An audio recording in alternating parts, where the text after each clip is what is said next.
And away we go. It is the BCJ podcast right here on BearcatJournal.com. As always, brought to you by our good friends at the Holy Grail at the Banks. The Red season is upon us, and the dogs are excited, and you should be too, because you can just go to the Holy Grail. You don't have to go to the Reds game. You don't have to give them your money. Go to the Holy Grail instead. You'll be right next door. You can hear the fireworks and all the fun stuff that happens, and you don't have to give the Reds ownership your money. Sounds like a perfect plan, doesn't it, Dave? Yes, I would recommend that aspect of it 100%. All right, let's get rolling here. We've got a big guest to get us started. It's been an exciting week for the Cincinnati Bearcats. There has been a lot of news that has happened throughout the past 4 days. One of the biggest, though, was the commitment of four-star. How's that sound, Braden? Four-star? Good. Sound good, yeah. Four-star athlete Braden Moore from Hamilton-Baden coming to Cincinnati as a safety. And Braden, what was yesterday like? Take us through the emotions of making your commitment and announcing you were going to be headed to Cincinnati. It felt really good. It was like an emotional build-up. I was supposed to post at 1 o'clock, and I did. And until then, a few minutes before then, I was just recapping my life and just how I've dreamed of this since I was little, and just I could finally just it was really relieving just knowing that I'm going to play at the collegiate level and possibly the even next level, and it just felt really good. Dave, you got something? I'm gonna get these social up real quick. What was it about UC that and the timing that made you feel like now was the time you wanted to go ahead and announce your commitment? You know, they just it's home, and they showed me the most love. All the coaches, I really enjoy Coach Maximus, Lambert, Coach Hitch, Fickle, all them guys. Coach Tress, really love all them guys. The practices, I love the practices. The grittiness of the players. The Cincinnati players are different, I think, compared to all the other players. It's just they got a lot of grit to them. It's just something different about their game. You know, it just pulled me in. And I just want to play the kids in my city and play for, like, actually have a meaning behind this when I play for the Bearcats. Was there a moment that it hit you that you just knew, or was it a build-up? Because you were on campus a lot, like you had been around the program a lot this winter into this spring. Was there that one moment where it just hit you that this is for me, or was it like a build-up of things? It was a build-up, but my last visit actually hit me. I had a really good experience with all the coaches, and I actually was up in the press box eating lunch with them afterwards after practice, and it felt like home from then on. It just felt like home, and just there it hit me. I wanted to commit that day, but I just waited a little bit. Go ahead. Do you obviously UC and the coaches and everything, we make a big deal out of the hometown hero thing and playing for your city. Is that something that you always had thought about? Is that something that, as you got further into the process, became more of a factor? Like, take us through, like, when that element became more important to you. Growing up and like coming up, I really did not think about playing for my hometown. But as the process went on, I've always been told play for the name on your back, which is my last name. And playing for UC, I could play for the name in front of on my chest and on my back. So it feels really good to be able to say that and just do that. When you go through the process, you go on unofficial visits, you talk to coaches, they come to your school. What, like, to you personally, what are the most important things you wanted to hear from coaches that made you feel comfortable with your decision? Where they could see me fit, and like, to me, UC presented the best like position for me, marketable wise, in the NFL, and just going on in college, like playing from the boundary safety position. And all the coaches, they weren't really like, most of them were about strictly business, but like they wanted to like make a relationship with me throughout the meeting at school. Coach Hisler was one of those coaches who, like, I could just like tell like he wanted me. He really wanted me, and like it feels really good to feel wanted, and that's what I was just looking for. Like, a super cool, comfortable coach, and just make me feel wanted. You mentioned NFL. You're coming in to play safety. James Wiggins, Derek Forrest, and a week from now, Brian Cook. Like, how much did that resonate with you? That, man, like right now, these guys are pumping safeties into the NFL. They are their whole secondary, all the DBs, safeties, they're all going to the NFL, and it's just they really like progress those DBs to be at the NFL level, and I want to be one of those guys. Are you a Sauce guy? Like, did you really get caught up Sauce. in watching Yeah, Sauce play? Watching him play, I did. Yeah. Describe your game a little bit for our fans that haven't gotten to see you play. Where you excel at on the field, and what are some things that you're trying to work on going into your senior season? So for Braden, I play both sides of the ball. I have a late game impact. We're more of a run based team, but when we get in trouble, we throw the ball a lot. So later in the games, I'll make a lot of big catches to ice the game, really. And I'm a really good blocker. It's a weird trait, but I love lead blocking and setting the edge.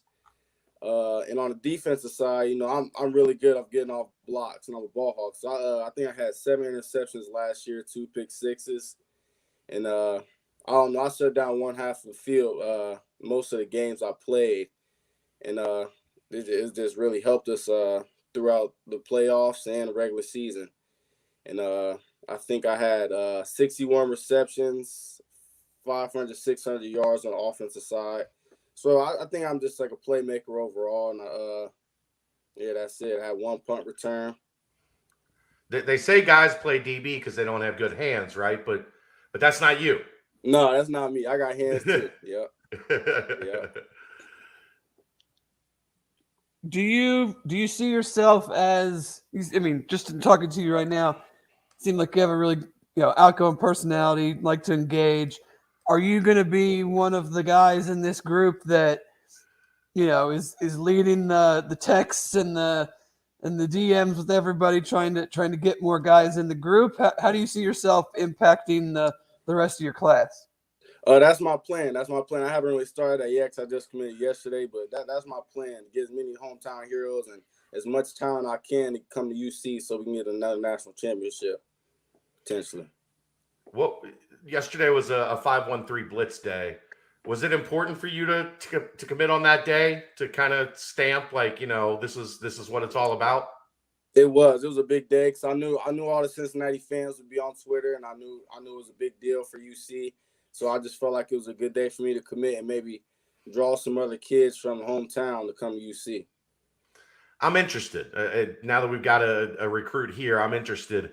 The UC fan base has become one that's known to show up in the mentions with the Bearcat, all the Bearcat GIFs, and they show a lot of love. How much of an impact does that play on a kid to see that fan base kind of embrace you?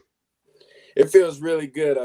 There was a UC gift, and anything I posted, it'd be either I'm going to Pitt, I'd have a UC gift in the comments. It's just they're really cool. And I mean, from their gifts, you could probably tell like I was going there because I had 20 gifts in my top 8, and only had about one Pitt, 1 Illinois. It was just their UC fan base is just really great, and I just can't wait to play in front of them all. When you're looking at, I'm not going to disparage any other schools, but when you're looking at schools, and you said, how the coaches see you playing, and obviously the NFL factor. I mean, every kid has a dream and should have the dream of playing in the NFL.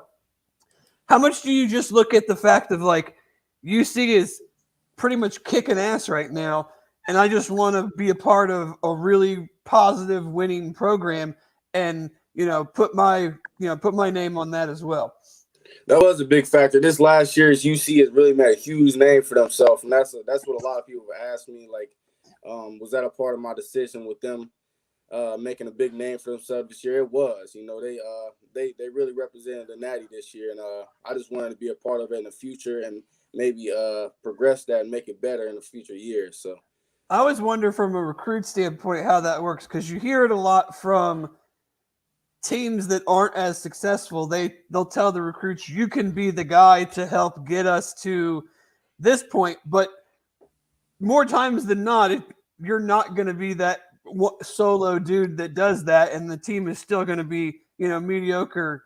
So I was interested to hear like how much on-field success and being a part of a winning program factors into your decision. Yeah, I got a lot of teams saying that I could be the guy, and UC said I could be the make them better. Not help them win games. I mean, help them win games. Not like totally change around their record, make the record even better than it was last year. I'm also curious, the Big 12. Did that have any factor that Cincinnati's about to, like, by the time you get here, it's likely Cincinnati's going to be in the Big 12 and see their status elevate even another notch higher? The Big 12, then I don't think it had anything to do with it. I just think just being hometown, having that great of organization here, with them making a big name for themselves last year. Even if I was playing the AAC, I would still want to play for the Bearcats.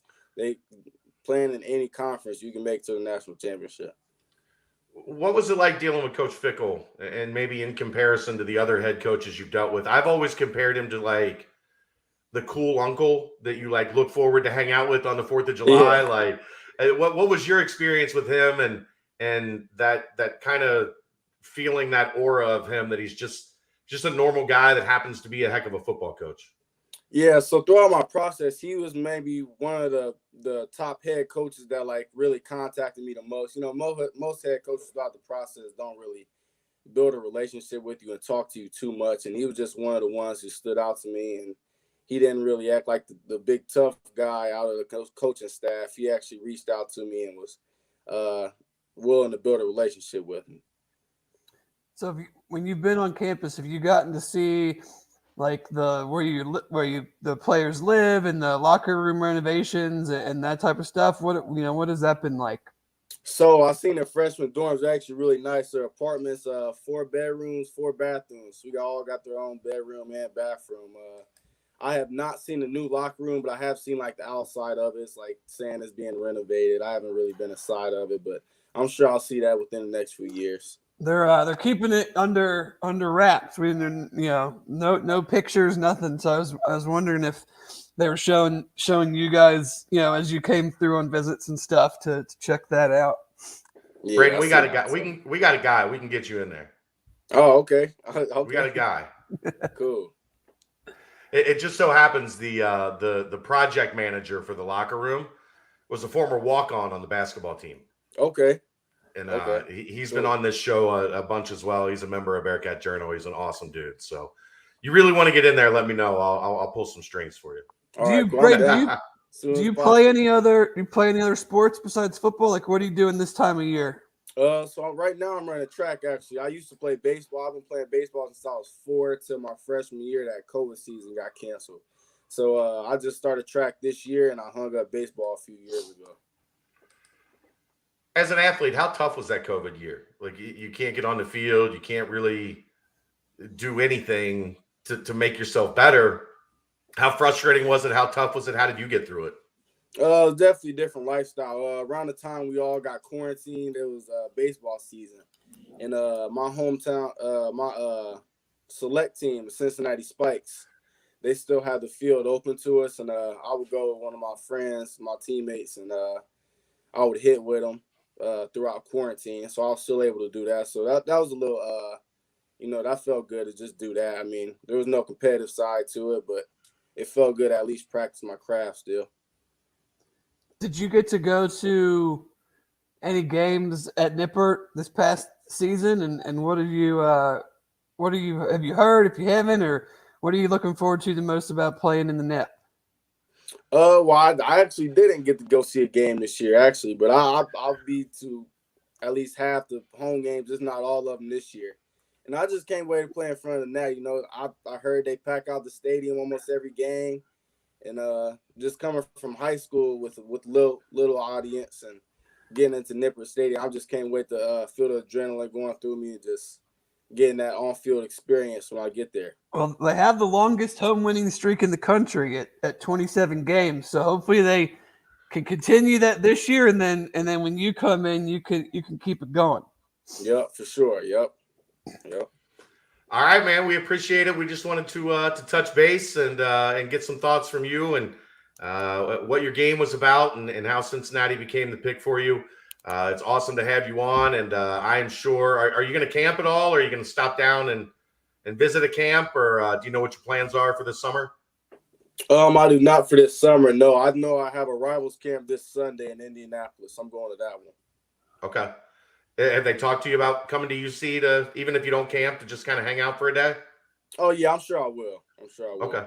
Well, I will catch you there. I'm at all the camps, so all right, cool. we will catch up. I know I talked to your guy at the last practice you were at. We didn't get a chance to get formally introduced, but Mick has done a great job with you covering your recruitment, and Bearcat Nation's glad to have you, man. Yes, sir. Thank you. Appreciate it. That's Braden Moore, Hamilton Baden High School. Thanks for joining us, brother, and we will we'll try to get you back on here soon. Okay. All right, sweet. Thank you. Thank you. There you go, Dave. Good deal. start. We're off to a hot start. I feel like you could pencil Braden in for what 2024. He'll be allowed to talk to you. Probably, yeah. And you can tell, just from that 15 minutes that he'll be a good interview. He'll be one of our go-tos down the road. He'll, he won't give you the yeah, no, yeah type answer. So no. Well, Fick will get him reprogrammed once he gets down. Yeah, that's true. That's true. But I mean, look, Dave, if you're a safety, I mean, how could you not be jumping at UC right now? That's the thing. I mean, we're going to talk about it later, but I mean, your last 3 safeties are going to be drafted. You're going to be, obviously you're going to have 8, hopefully 9 guys drafted in the next 10 days.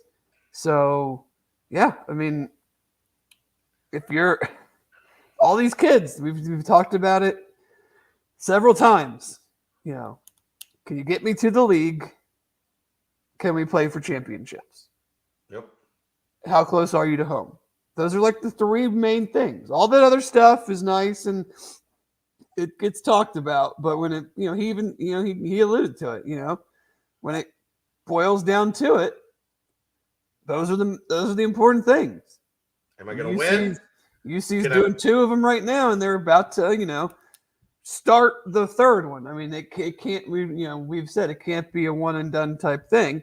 You have to continually prove that, regardless of your record, that we still have the talent. That's the thing. Is lots of teams can go 13-0 and pump some dudes into the draft, but if you have a slightly down year, can you still put 4, 5, 6 guys in? Right, and they're trending in that direction now, and it's exciting. It's exciting to see where things are headed, Dave. This is what we've talked about with this program ever since we started this podcast, and ever since we started Bearcat Journal, ever since we've been alive, right? Like, this was always the vision. Mm-hmm. Put a block, or as much of a block as you can, around Cincinnati. Get as many top 25 kids in the state of Ohio as you can pile up, win games, and next thing you know, the program looks like where the program is at right now, and it's still pretty wild to be kind of in the eye of the hurricane watching it happen. For sure. What are you reading, buddy? Oh, I'm doing a mock draft for our NFL draft discussion. Killing me. Doing one for it's show research for the podcast, so we can talk have done about it before the show. Why would I do it before? We do it live. Is that like when we drew names out of a hat? Exactly. To pick the order of finish in the American Athletic Conference last year? Very similar. Do you think they're going to send us that invite again? The last year of the UC being in the American, I think they could probably take all the publicity they can get. Yeah. I mean, that was one of our best segments. We should have gone back and seen how well we did. Well, out of that hat. We had Houston. I had Houston too. Yeah. So we got 2 top ones. Yeah. But I just mean, what was it? 3 through 8 we drew out of a hat. Yeah, And I then think so. or 3 through 9, I think, and then All right. 10, 11, 12, we were like, they stink Yeah, so who bad, cares? they're not gonna. There's not even 12 teams, but yeah, 11. So it must have been. I think it was 8. 3 through 8, we drew out of a hat. something like that, and just had South Florida and Temple at the end or something. Yeah, they're going to be last. We don't have to worry about that. Let's get into the other football news of the week, Dave. As things happened very fast on Monday, Corey Kiner announced via his Twitter feed that he was entering the transfer portal. I believe he entered the transfer portal around 3 o'clock that afternoon, 2:30, 3 o'clock, and then at 6 o'clock announced that he was going to be returning home to wear the red and black of the Cincinnati Bearcats. And we have talked since the end of the season about the potential to see if they could find a big splash addition at running back, that they would like to do that. And if you had to give me a board on who would have been number one on that board, it would have been Corey Kiner. And now Corey Kiner is coming home to be a Bearcat. Yeah, I mean, I think, it's a pretty, outstanding, awesome addition. I understand we have a very crowded and what I think is talented running back room. Oh, for sure. For sure. But I just think you're at a point as a program where maybe outside of quarterback, if there's a talent that you think enhances the team, above and beyond what you might already have, I think you add that player. There's 100 and whatever, 105 players on the team. At no point, regardless of adding transfers or not, is everybody going to be happy with their role. So you can't look at, additions based on who it might piss off, because somebody's got to be the fourth running back. Somebody's got to be the fifth running back. Right. So, but this coaching staff and these players have shown that if they earn snaps, they're going to get snaps. So do I think it's going to go to the extreme that we saw, like a Mike Warren type offense? No. Because I think that's just not the offense anymore. And two, the other players are of the ability to demand carries themselves. But I think when you have the quarterback situation that they have, which is unanswered and likely will be until Arkansas. First snap at Arkansas. And you have 5 offensive linemen returning, 3 of which were first team all league. Like, you're going to pound the rock, regardless of having 2 likely NFL tight ends and a receiving room that we all think is pretty strong. So there's going to be carries for guys still, even with adding Corey. I mean, I could see him in that. Real quick. We forgot to do the Urban Artifact timestamp. Jesus. Are you curious to explore what lies beyond standard craft beer? Aaron to keep us in line? He's sick with 102 fever. I didn't want to catch anything. I mean, I had surgery last week. I'm still here. You weren't here last week? Well, that was physically impossible. Are you curious to explore what lies beyond standard craft beer? Take a trip to Urban Artifact. They don't make beer, they make fruit tarts. Come see what the world of real fruit has to offer. Swing by Urban Artifact's Northside Tapper and mention Bearcat Journal. Get $2 off a flight of 4 tasters. There you go. Boom. Excellent. Yeah. Great read. Thank you, sir. We still need to get down there. They've got beer waiting for us that we haven't gone to claim yet. Okay. Well, just let me know when. Okay. Back to Corey Kiner. For me, I think this changes the dynamics of who Cincinnati is in 2022 drastically. Oh, they're gonna Like they're gonna. That's why I sent out that tweet with the GIF. Like they're gonna bulldoze some mother mothers. Mother truckers. Yeah. Like you're telling me that they're not just gonna line up and go, yeah, good luck. I mean, Corey had, and I tried to find some. I took this from a tweet, and I think it's accurate, but you never know. But 39.5% broken tackle rate, which to me sounds really good. I tried to find what that means, like in the grand scheme of things. The tweet talked about him being right between Brian Robinson of Alabama and Chris Rodriguez of Kentucky in the top 10. Now, I don't know if that meant top 10 in the SEC or top 10 in the nation. But still, I'm just going to go a 40% broken tackle rate. Like, with this offensive line and the way that they've run the ball the last few years, and you put a running back there that breaks tackles at that rate, and possibly with, say it's Evan as quarterback with his running ability and the dimension that brings, I mean, good luck. I mean, that means you're pulling, you're going to have to pull 7-8 guys down in the box. Then you've got the guys on the outside plus the tight ends, makes the throwing windows all the bigger for whoever the quarterback is. So, I just it just changes when you have that kind of guy from a physicality standpoint, which they just didn't. I would say Ryan Montgomery was the closest to, but still not quite the type of runner that Corey is. It just changes how you play offense, I think. We'll see. But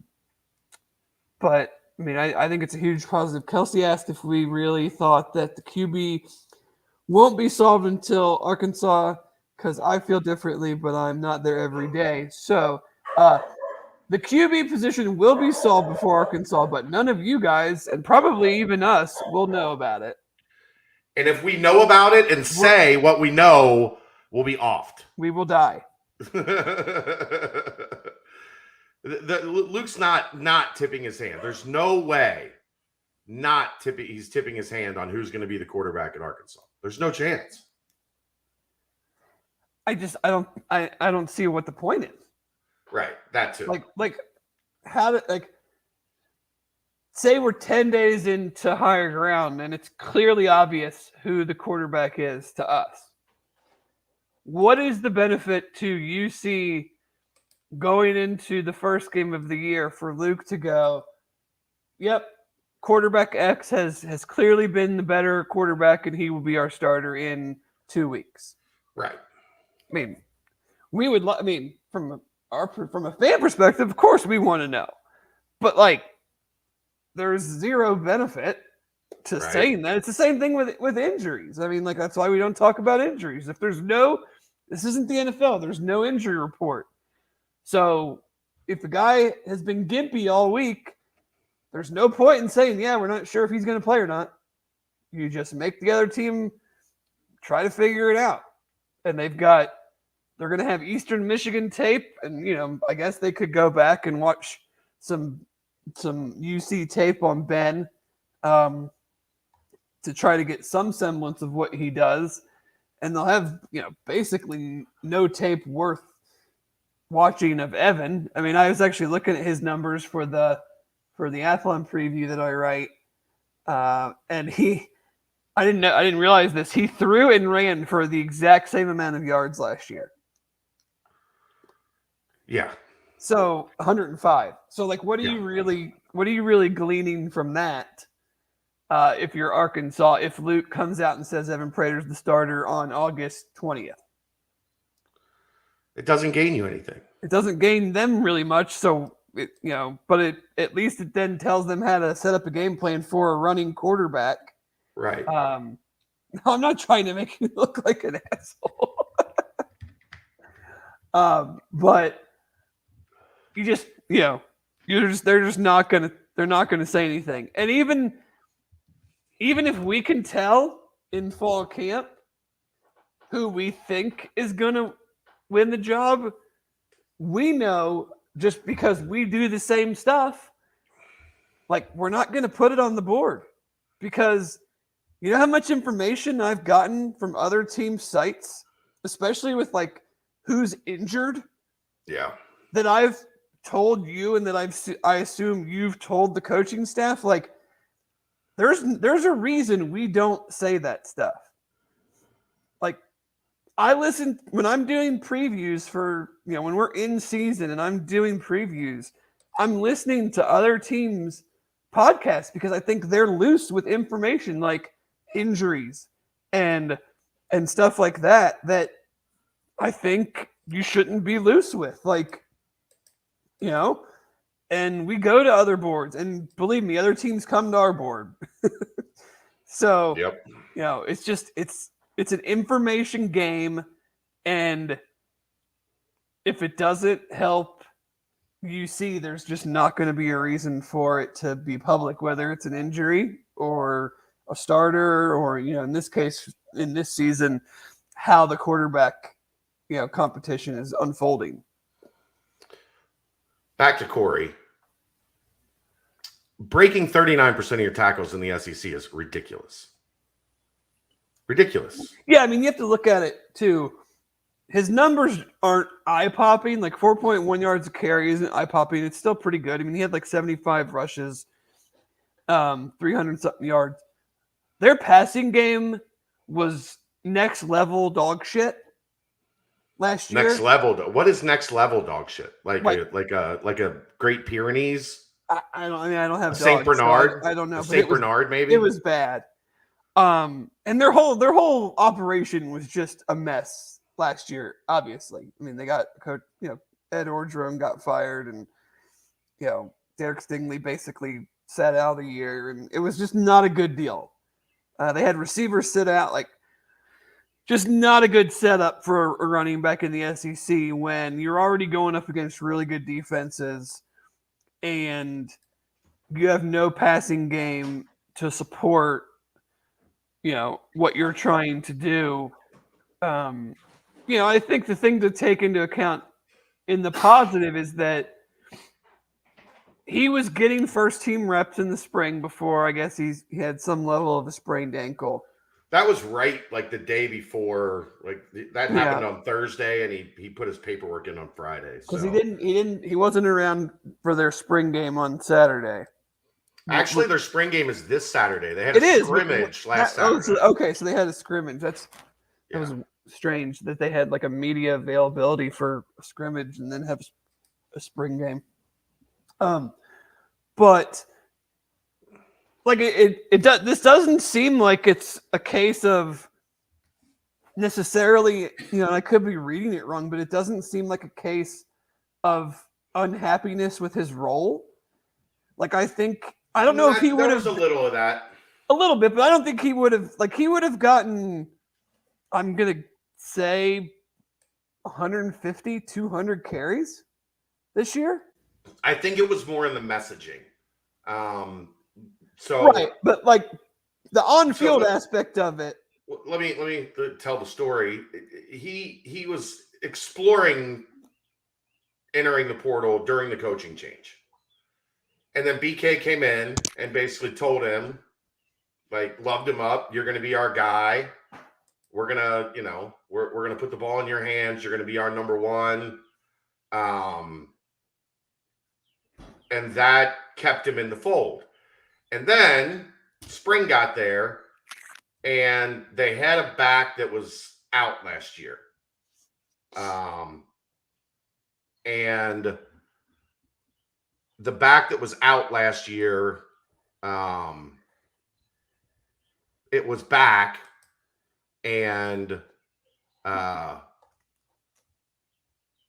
been getting the majority of the 1A reps. Like Corey was still getting reps with the ones, but he wasn't the first guy in with the ones. And I think that was against the messaging that was presented to him to keep him from going into the portal in January, right? So it was more a case of you told me one thing to keep me, and then you showed me something different when the chips were down. And I think that's where it came from more than anything. I probably imagine bringing Noah Cain from Penn State in probably also. Maybe, but he wasn't there yet. So that wasn't No, he's really still not there. But, I mean, Right. just the sense of, like, you told me this, now you're not doing that, and you brought another guy in, which, I mean, UC's now in the same type of a situation. So, right. But yeah, it's it's hard for me to look at anything LSU did offensively last year and project to what that means for him. Yeah, but as you UC's mentioned, offense. Teams were looking to stop their run game, and Corey Kiner was still Right. successful when given the opportunity. That's what I'm looking at more than anything. No, I just mean sometimes people will be like, well, how good is he? He had 75 carries and only averaged 4.1 yards a carry. Like, that's not anything great in college. Like, Jerome Ford averaged 6-something a carry. Right. But I think, the context is important, and I don't expect everybody to know, everything about LSU football and things like that. So just trying to, like, layer that in a little bit. Sorry, Jason. The Aaron is off tonight. He's sick. So I'm having to do double duty, and I'm not perfect. It's Aaron's fault. Close, but not. I'm close, but not perfect. I'm close on news. I'm not close on video production in the middle of a podcast while I'm hosting. A little different.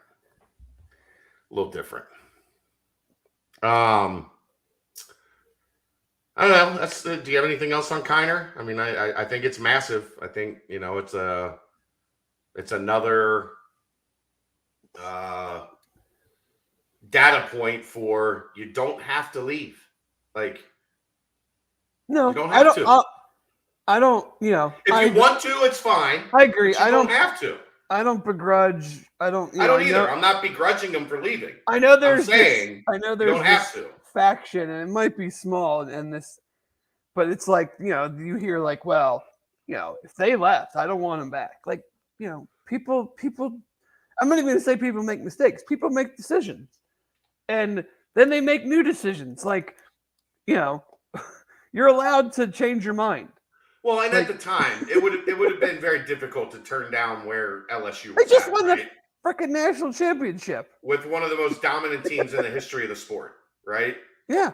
The allure of going to LSU was pretty high in March of 2020. Yeah, I mean, guys leave, they come back. There's,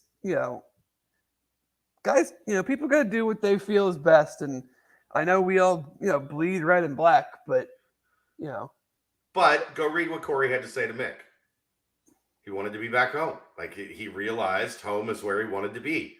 It is, my point being, you don't have to, like, you can stay. Oh, 100%. Guys are seeing that.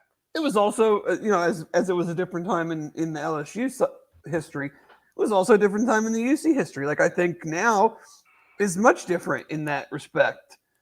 Of players looking at, like, you don't have to leave because you just broke through what was said to be an impossible, ceiling that,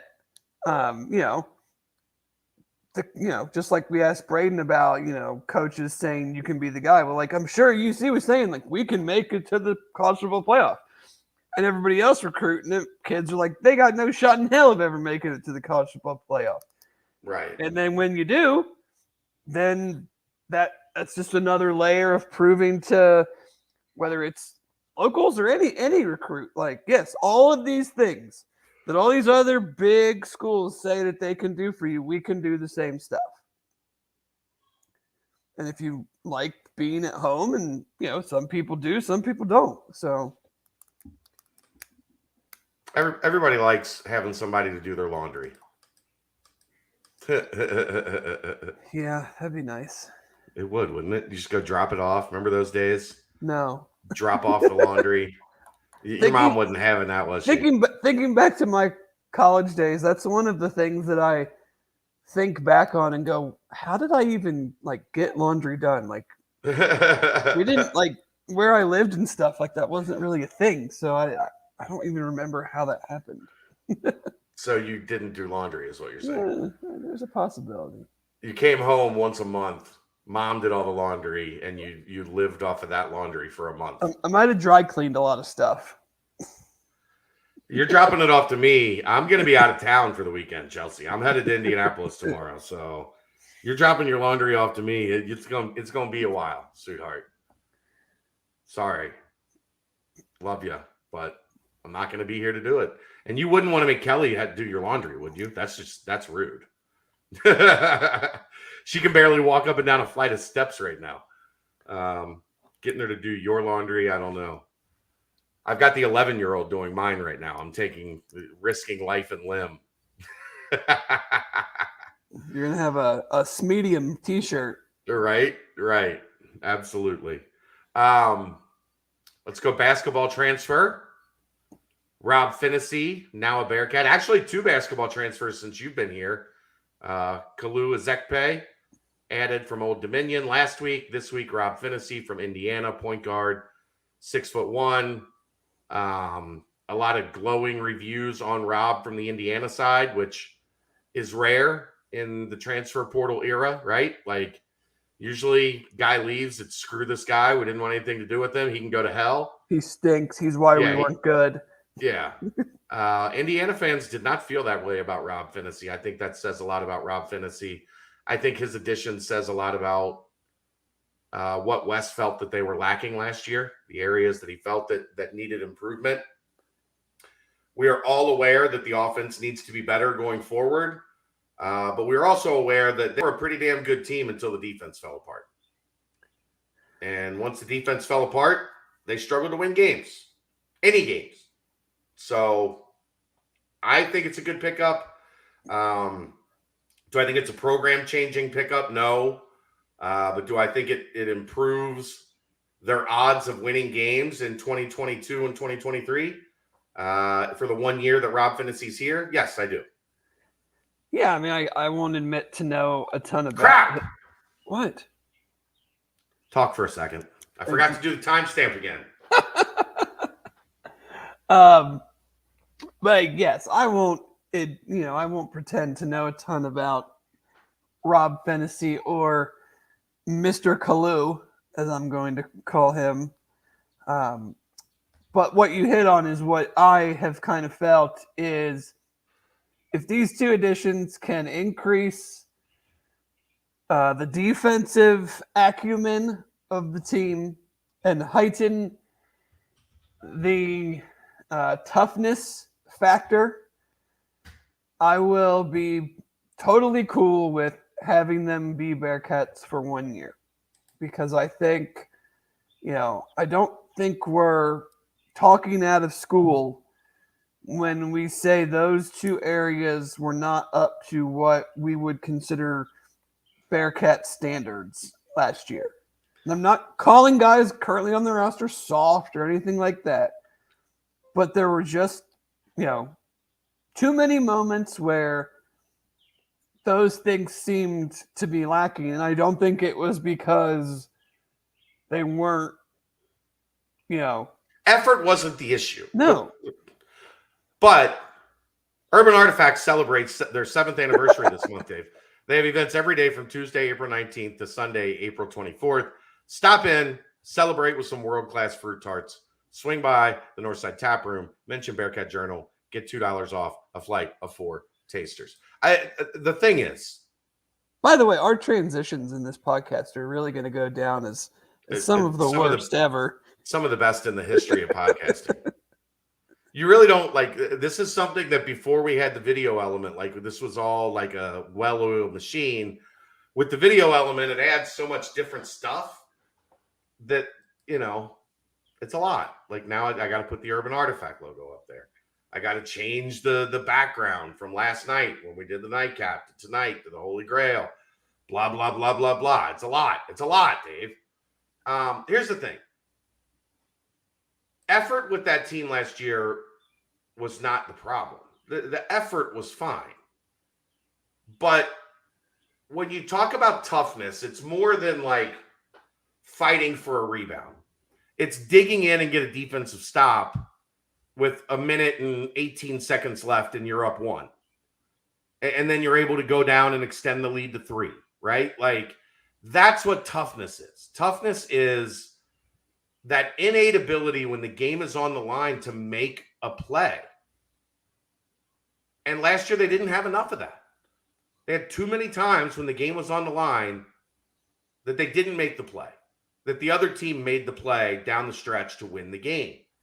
And if you can add a couple guys that change that are able to get you a couple extra loose balls, able to get you a couple extra stops in the second half of the game, like that stuff is how you go from, 18, 19 wins to 24 wins.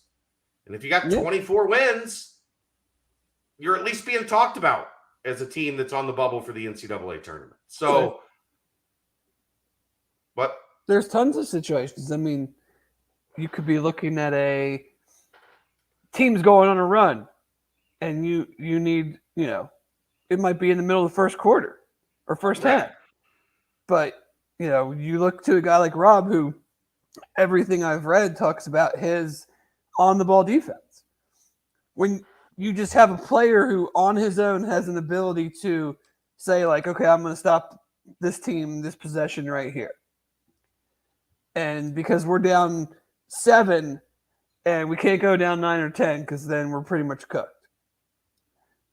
Just certain situations like that. And like you said, like, it's not about, people think of toughness and they think of like, I think of like, old Bearcats, intimidation, stuff like that. That's not what we're talking about. We're just talking about, not letting things get out of hand, or, like you said, making that play, that winning play that we just saw last year too many times wasn't getting done. Lulu, I don't care. We do them like this, and then we put them in the description for the podcast. Like I don't care. I don't care. We're in the middle of something. We're busy. Jesus Christ. Well, actually, timestamps, Dave. The fuck are we doing here? Well, actually, that's not how you do timestamps, sir. That's how we do them. We were talking about basketball. Yeah. So we were.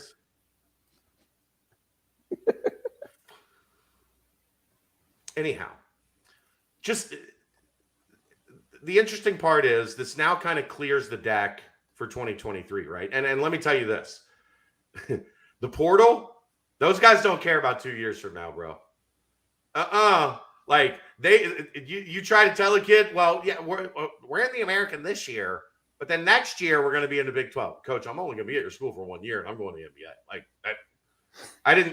that's why I'm transferring. I'm transferring, to get this 1 year done, and then I'm going to the league. Like they don't care. And I think we've seen a little, because we obviously talked.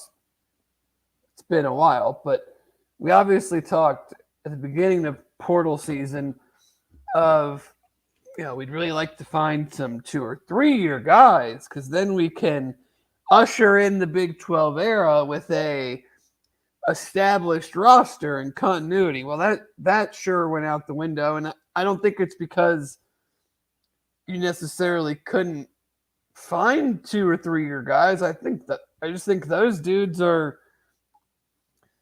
those are the guys that we're just not quite, connected enough to yet. Is that a fair way to say it? No, I don't think it is, because I think there were plenty of connections. I think there was also plenty of, I'm not coming to play in the AAC this year. Right. Like, I laugh at the people that are constantly like, overcome it. It's not that big a deal. Guess what? The people that say that are the people that have been bitching about getting out of the AAC for 8 years, Dave. Well, if you're going to say it's not that big a deal, then you shouldn't have any emotion or feeling or excitement about going to the Big 12. Right. Because it shouldn't matter, right? Right. Doesn't matter. Doesn't matter. It doesn't matter to the kids. It shouldn't matter to you, the fan. Like, you're complaining about The thing that you bitched about for 8 years. We got to get out of this conference. And then we explain it's impacting recruiting, and they're like, "Oh, you got to overcome that. Just got to figure it out. You just got to figure it out." Well, then why have you been bitching about we got to get out of this league for the past 8 years? Just because you don't want to play Tulsa? Well, yeah. Guess what? Neither does anybody else that they're recruiting. Right? They don't want to play Tulsa either. They don't want to go to Greensboro. Like you brought, this isn't like a secretive thing, but like in the basketball message board, you brought up Ricky Council from Wichita State. Yeah. Guess where a dude transferring from Wichita State doesn't want to play any games next year? Wichita State. Like, that's not a hard concept to understand. Do I think will they take a swing at Ricky Council? Sure. They recruited him out of high school. They've got a great relationship, like dating back to 2018, 2019. Everybody wants to go to Tulane, Chelsea. That's in New Orleans. Yeah, because the players get tons of free time to go experience, Bourbon Street. And the night before the Sugar Bowl, you do. Hey, I can't say anything. I was right there with them. Literally. They were right there at the bar next to it. Right there. Hey, right look, there. Marty Gilliard. Right there with me. Hey, it's Craig Carey, everybody. Cheers. They don't want to play in this league. Nobody wants to play in this league. Cincinnati doesn't want to play in this league. That's why they're going to the Big 12 next year. But the reality is they have to play in this league next year, and recruiting to the American is really hard. Really hard. Okay, now we're just totally off the rails. Chelsea, relax. Chelsea, I know you're probably celebrating Stu's official new job today, but I'm going to need you to relax in the chat, okay? There's fire in the comments. I'm turning the chat off the way this is going. But no, I think, you now have what? For sure, DeJulius Newman, Fennessy and Ezekpe that will be off the books for next year, heading into the Big 12. You have to think the way this all works, there'll be one or two more at least. You have to hit a Big 23 class. That was no even before, so it's not like that's right. all of a sudden a new development. And you're going to have to add probably some transfers in the spring next year, but you're going to be able to sell those transfers on playing in the Big 12. It's a different sell completely. Better league, AAC or Big East without Jay Wright? Still the Big East. Big East. I mean, even without Jay Wright, they're not a 1 or 2 bid league. Right. They probably should be, given that they only average, without Villanova, they average like 2-point-something wins per year in the NCAA tournament since 2013. They get 6-7 teams in, and they win 3 games outside of Villanova. Give me a break. Karen, calm down. That's going to really set her off. She's going to be big mad the next time I see her. But yeah, you're still, I think you're still looking right now, but I think it's going to slow down because of the timing. Being with May 1st, slow down from a UC standpoint, but like the portal is not going to slow down. Well, the portal will slow down May 1st. Well, but I mean, I'm saying from now until May 1st, I wouldn't imagine UC adds anybody unless something out of the blue happens, because I think you want to see who comes into the portal now. Like you have what, 1 spot left? 1 spot left. So kids are still going to the portal. So they have until May 1st. So I think you just want to see who's all in there that's kind of the thing, right? You want to make sure you make them. Now you've only got 1 spot left, right? Right. So you can be selective. I think from my perspective, I think you're looking at like a 6'5", 6'6" wing that can get you some points. I think that's where the focus needs to be. I know everybody's been caught up on Sean McNeil at 6'3" and more of a guard than a wing. Like, I don't know that fits with – you've got 3 guards already. Yeah, I mean, he can shoot it, but like – and I'm not going to disparage. We need all the shooting we can get, and we need all the scoring we can get. But like, he's not a high level athlete. Like you said, he's 6'3", not 6'5", 6'6". The shooting element on its own is great, but the rest of the profile is kind of redundant. Right. I think so, you like, take your time. From just a 1 year standpoint, does he make you better? Yes, I'm sure he would make them better. But I think there are other opportunities and could be other opportunities that would be more advantageous for them to pursue. Like, ideally, I know why everybody's infatuated with Ricky Council. I think Ricky Council would be exactly the type of guy they're looking for. And I'm sure they'll probably, with the relationship they have, try to take a swing. Just from talking to people around the sport that I know, doesn't sound like the kid is enamored with playing in the American an extra year, even though he's got 2 left. Stunning. Yeah. I mean, that was my favorite part. I put that on the board, and several people were like, yeah, same. Like, yeah, we don't blame you, Ricky. We actually know exactly where you're coming from. But I think if that transpires, right? If you get to a point where you come out of this with Fennessy and you come out of it with Ezekpe, and then you find Mr. Kalu. Sure, Dave. And then you find yourself a 3, like a real 6'6" shooter, long, offensive impact at the 3. I think that's a huge success. Yeah. I agree. People just get caught up in the excitement of it. Like, they well, I mean, they're fans. They get emotional. It's free agency. Think about NFL free agency and and how much fans, not just Bengal fans, but fans in general, like, go ape shit the first couple days when their team doesn't sign anybody, and then you look at it and it's really just like a handful of signings have actually happened. Right. It's the immediacy of it. It's that guys can be signed, guys can transfer. Why aren't they transferring? Why haven't they added anybody? What are they waiting for? Why, what's going on? And when you're 3 days into NFL free agency and it's a bunch of dudes re-signing with their own team and like 3 guys getting overpaid by the Jaguars, you kind of have to take a step back and go, it's a process. We know we're all in the microwave society, but just kind of let them, let's see how they build the roster, and then let's evaluate it at the end.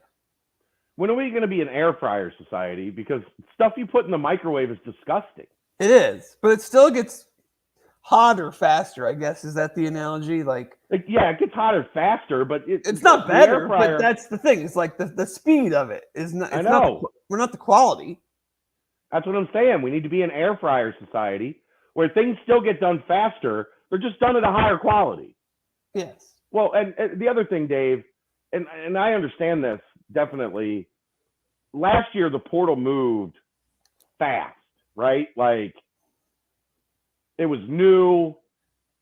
Everybody was freaking out because we were coming out of the pandemic. People still couldn't really visit, so all everybody was doing were these Zoom calls. Decisions were being made 3-4 days after guys went into the portal, and the number of quality guys in the portal happened fast and then went away fast. And this year we're seeing a much slower process. I think a lot of people are kind of strategically waiting until May 1st, right? Because May 1st hits, rosters are pretty set at that point. Guys can still transfer, They just have to sit a year. Right. And we know nobody wants to do that. So if guys are going to transfer, it's going to be by May 1st. Can you apply for waivers, though? I'm sure you can, but I have to imagine the NCAA is just going to lay a hammer down on that. Right. They're going to say, we gave you an open period to make this decision, and you waited after that. Now, there's always extenuating circumstances, but like, sure. But like, if a dude just decides, you know, I don't want to be here anymore. Like, yeah, I can't imagine they're going to be too. But they've also given waivers, and they're a well, mess. You know what's going to happen, Dave, is guys are going to start committing May 2nd. And then they're going to jump into these new rosters, and the guys that are already on these rosters are going to be like, whoa. Right. That guy just took my spot. Yep. Now what do I do? Well, you can transfer, but you're going to have to sit, son. Try to get a waiver. Come up with a family member 75 miles from your new school that you need to live by. Right? It's going to be like all of this stuff is just so like the game is changing so fast. And the game itself is similar. The process of roster building and developing and maintaining your team is wild. I mean, Wichita State, I think, has lost 8 of their top 10 scorers. Yeah, that one dude isn't really in my mentions much lately. Haven't heard from him. No. I mean, people can say what they want. There's a reason Jay Wright and Coach K and Roy Williams were just like, And it's, with Roy and Kay, they were obviously old and at the point where, you retire. Jay Wright was 60. Like, he just decided, I don't want to mess with this shit anymore. This isn't how I built, especially Jay Wright is the anti for all of this, right? Right. He built from within. He developed. Yeah, have there been a few transfers in that they brought? Sure. But that was everywhere. It wasn't like a way of life where every year now you have to hold 2 to 3 spots for the transfer portal on your roster. Well, that's the thing. People are like, are these coaches leaving because they don't want to be a part of this new age college basketball? And my thing is like, maybe, but they're also leaving because they have built themselves the ability to on their own say, yeah, I don't really want to mess with this, and I'm cool with walking away. Like, 95% of coaches don't have that luxury. Sure. Jay Wright's been the coach of Villanova for 21 years. Like, they need to work, and they need to earn money. So you either decide to find a totally new profession, or you adapt. And guess what? Jay Wright's going to be able to go to ESPN and make more money than Villanova was paying him. Yeah. Well, according to the caller on Mo's show today, who I heard, I believe said, I forget the exact word. It's basically the writing's on the wall. The writing's on the wall that Jay Wright will be the Kentucky coach in 2 years. So he's going to take the year off, and then Cal's going to get forced out, and Jay Wright's going to go live in Lexington, which I hear has a huge Italian population and tons of, mom and pop Italian restaurants for him to eat at. Lots of places to get Armani suits. Yeah. Mm-hmm. Did you see the one shining moment? Of what? Of Jay Wright's suits. Oh, no. It was just one shining moment with all Jay Wright in all of his different suits. It was outstanding. That should have been the first sign he was going to retire, was when he even went down to the yeah, he's like, I'm not wearing suits anymore.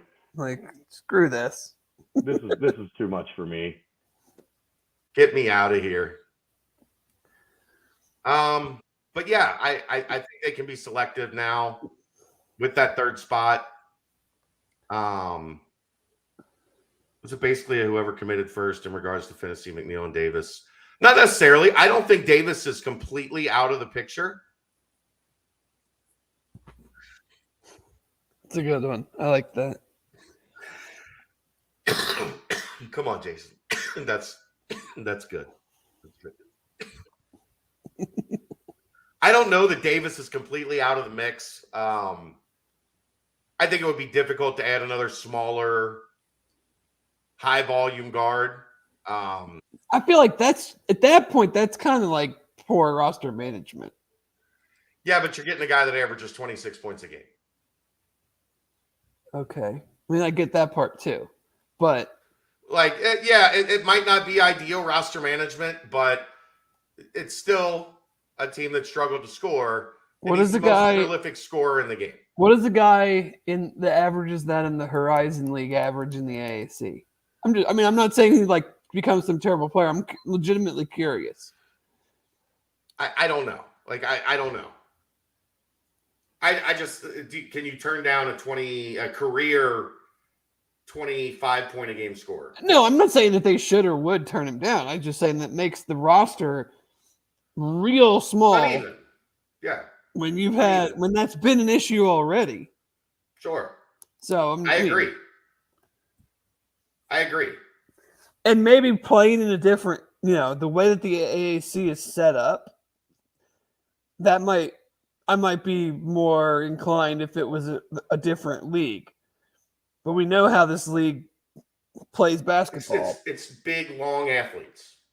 And just the nature of that's the what play. I mean. That's like they're not necessarily skilled, but there's big physical long athletes in this league. If you played in a more open up and down type of style league, maybe that works better. Yeah. But I don't think his name is completely out of the mix. I don't know. I think we'll find out more in the next 10 days. Yeah, I think I say just take a deep breath till May 1st. Yeah, I think the thing is, like, everybody now, has been spoiled to the point that we had a week where there's been things happening every day. Now everybody there's more. We need more. I hate when they do this, Dave. Like, they don't give us anything that happens for like 4 or 5 weeks, and then like 6 things happen in 4 days. Hey, in the middle of April, I'm not gonna complain when we get content because we already know there's going to be moments in May and June that are going to be excruciatingly slow.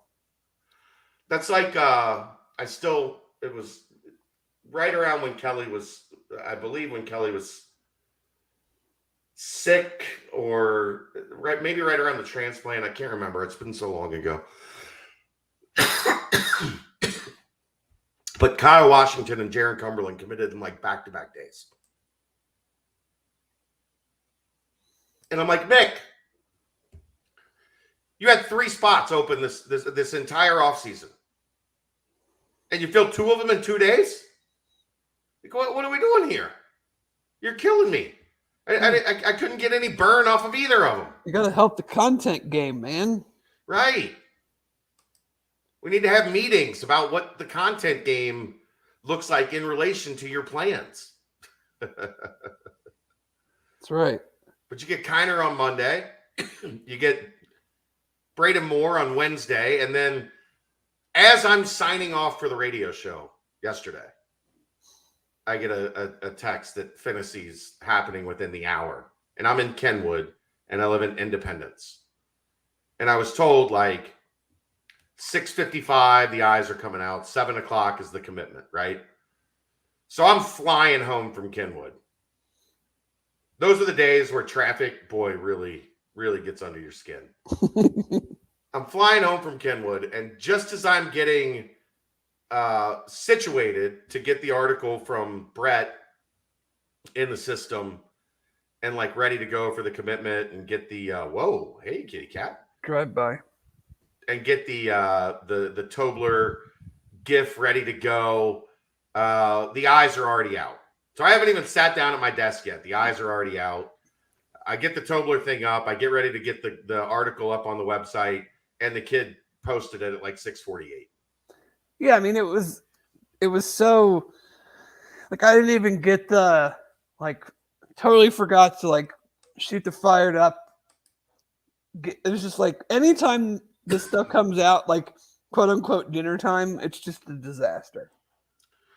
I agree. Come on. So they need to work around our schedule better. But I think that should be it on basketball. If you would like to do a ad read for our wonderful sponsor, Urban Artifact, this would be the time to do it. Urban Artifact is the largest sour-only brewery in the United States. They pack over 700,000 pounds of real fruit into their lineup of fruit tarts every year. Swing by Urban Artifact's Northside Tap Room, mention Bearcat Journal, get $2 off a flight of 4 tasters. Let's see, 110. Okay. The chat has been like busy these days. Good. I like interaction. I hope it gets real busy now that we get into my my obsession of late.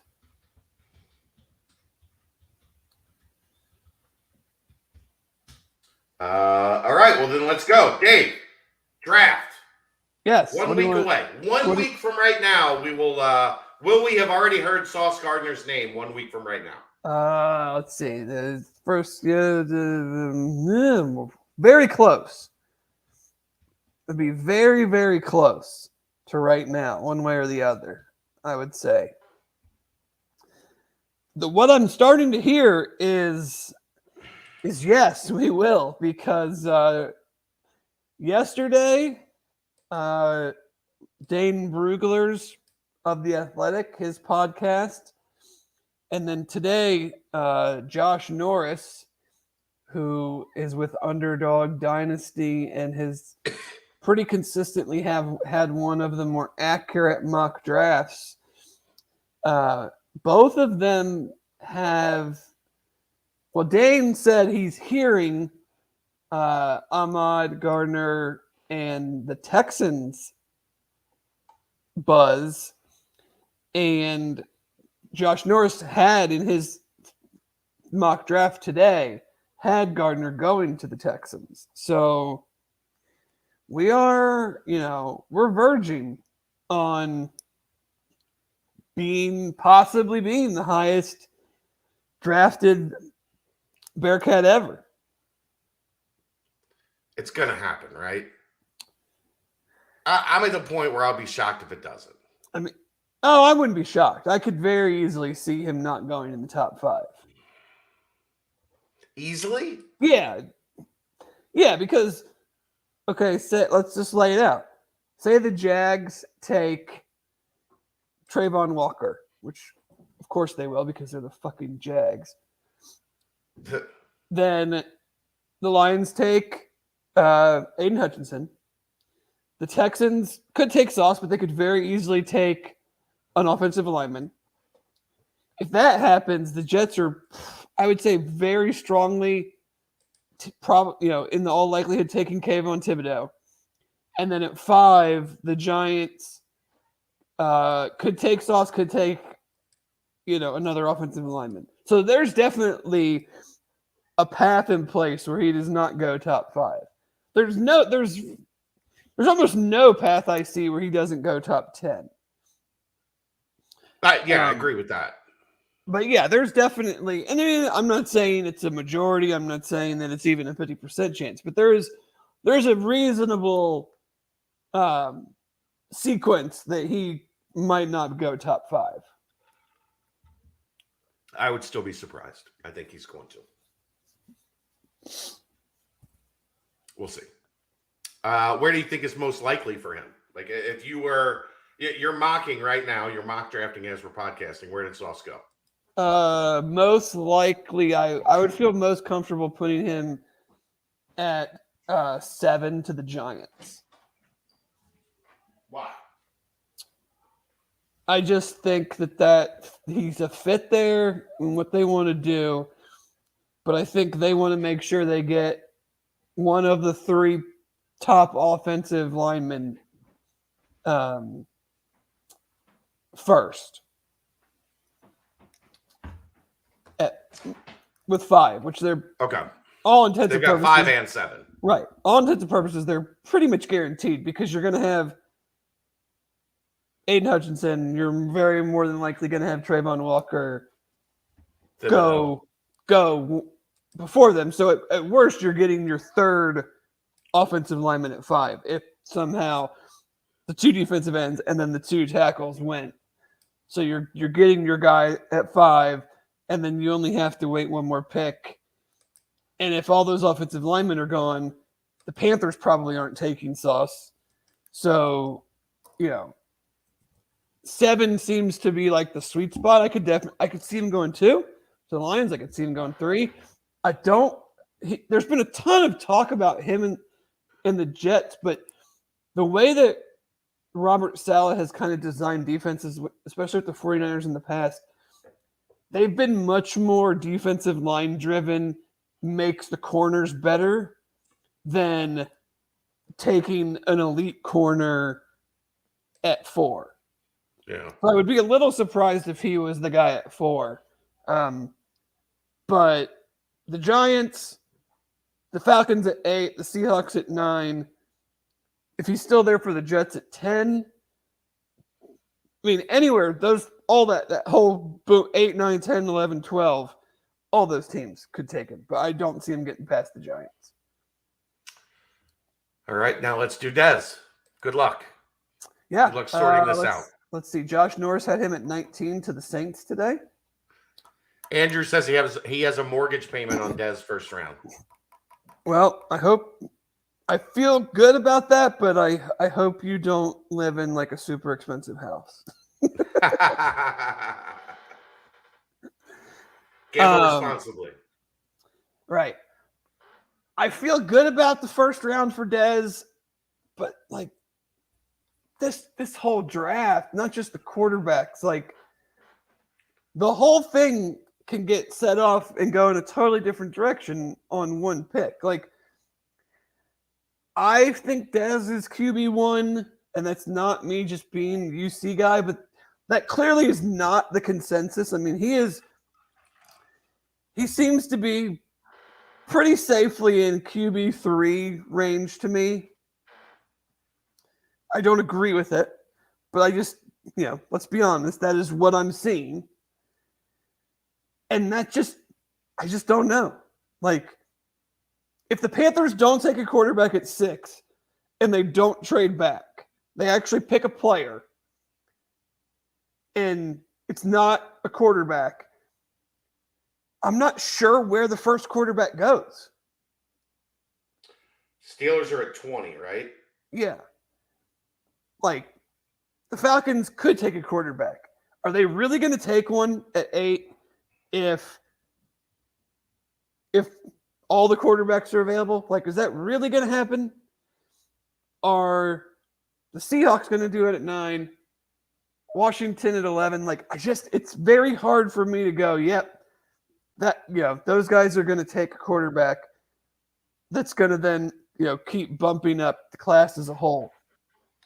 It's going to set up the run. Right. If a quarterback doesn't go 6, I think your next best shot is they kind of keep getting past, and maybe the Saints at 19 say, let's jump up to like 12, 13, 14 and get our guy. Something like that. So it's just very hard for me to say, like, I can't say with any conviction where I think he'll go without, obviously without knowing when the first one goes. Right. So where do you think he goes?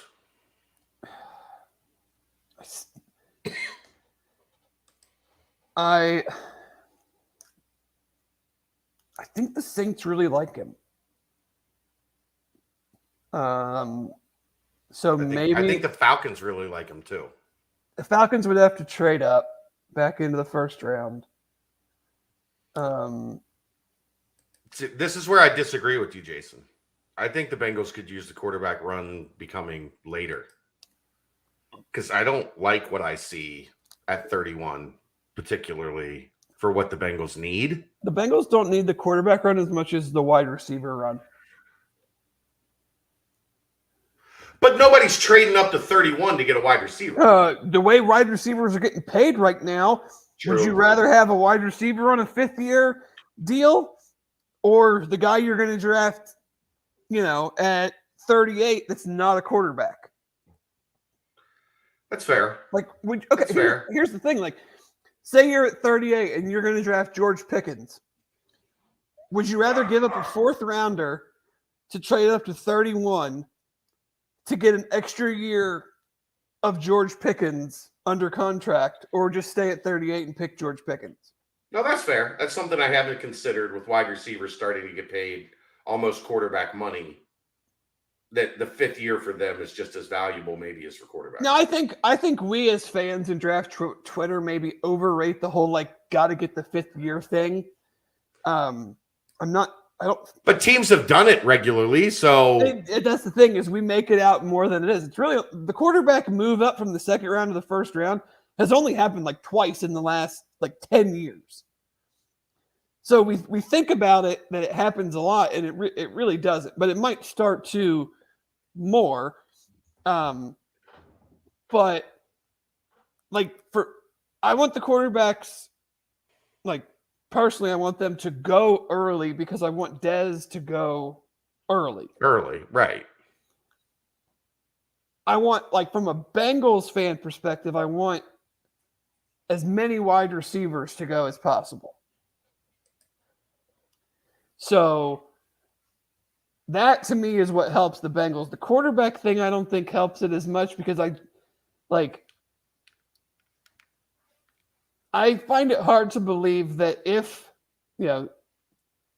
say 2 quarterbacks go and Pittsburgh takes the 2nd one and it's Malik Willis. I don't know. Say Carolina does take Kenny Pickett and nobody takes Malik Willis and the Steelers don't trade up and they take Willis at 20. I don't think I think someone is trading further up than the Bengals to get Dez. I don't think they're allowing him to go 11 more picks to then trade with the Bengals to get him right before the end of the 1st round, if that makes sense. Right. I feel you. So where's he go? Final answer. Oh, final answer. Jesus. For the sake of this podcast. For the sake of this podcast, just because I want to see if it happens, I'm going to say the Steelers. And see, I know, and I would hate him to going to the Steelers as well. However, isn't that the best place for him to go? In terms of franchise stability, Sure. I just don't want to go to the Steelers to be successful because I don't want to have to cheer against them. Right. That's all. I don't want to have to be watching a game, even if it's not against the Bengals, and being like, you need to throw an interception right here. I don't want to have to. I would just prefer not to have to say that to my. No, I know. I get that. Television. I understand that. But I'm saying, from a Dez success standpoint, that's probably the best place for him to go. They win. He's going to get great coaching. They're going to put him in a position early in his career where the game doesn't rest on his shoulders. Yeah. They've won with Ben the last 3 years. They can certainly win with Dez. They almost went to the playoffs with Duck Hodges. Right. Playing a significant amount of games a couple years ago. Mike Tomlin has never had a losing record. I will say, though, I say that about the Steelers. I have a feeling that they are infatuated with Malik Willis. Which would be great. Great. No, I would maybe pop champagne if they just based on that alone. So I have a feeling if he I won't even say fall because I don't even think you can say fall. We legit don't know where these quarterbacks are going to go. So how could you say if a guy is falling or not? But if he's still around there in the early teens, it would not surprise me if they moved up in a trade. to get him. All right. Who will be the third Bearcat drafted? That's the format I'm going with here. We're going to ask you in order all the way to 9. This one's getting close. I will still say Alec Pierce, but Brian Cook is putting some heat on some dudes, and I don't know how because the guy hasn't done anything. They're watching his tape since the Cotton Bowl. They're watching his tape. Like he's up to I think 71 on the PFF board. He was. I mean, I have all of this stuff written down, so I should just look at it. But like, where do I have it? But he was. I know he was up to 70 or 71 on the PFF board. He was high in the new consensus board that the Athletic does. How about that? Whose job is it to take 60-something boards and make a consensus board? That sounds terrible. I mean, it's a much smaller project than like Bracket Matrix. Yeah, but still, that sounds awful. Fair. But yeah, I mean, he was 77. I mean, he was 77 in one board. I mean, he's now ahead of Pierce in basically all the boards that I've looked at. Whether it was is crazy. Whether it was Matt Miller at ESPN, the PFF board, he's in the consensus board. I'm a little worried that he might fall because of not being able to test. But all of this stuff seems to be leading in the opposite direction. Yeah, I mean, we've talked. Like, he hasn't done anything since the Cotton Bowl. Like you just said, like that's a tough place to have upward trajectory. And I think this is a really good safety class too. So but maybe what's also happening, I'm sure, is he's interviewing, and if you interview Brian Cook, that's the weird thing too. Like, I haven't seen his name on one visit, and I know that that's not accurate, and it's not that, but like, I follow enough people and I look at enough things that I've seen. Obviously, Dez, Sauce, Jerome Ford, Majay's been on several. Like, I just haven't. He's been the whole thing has been quiet. So I'm just not sure how to read it. I mean, I ran a just for the hell of it right before the show, like ran a mock on PFF, and Pierce goes 79, Cook goes 95. I actually took him for the Bengals at 95. I'd take that 10 times out of 10. But like he's 71 on the PFF big board. So at 95, that would be an A plus. Quote, quite the value in Yeah. Majay went 100. Beavers went 107, which is the second pick of the 4th round. Kobe went 137. Who goes? Is there a place you think fits Pierce perfectly outside of Green Bay? Nope, that's it. Just Green Bay. Just Green Bay. No, but I mean, like, I'm kidding when I say that, but that is the spot that just like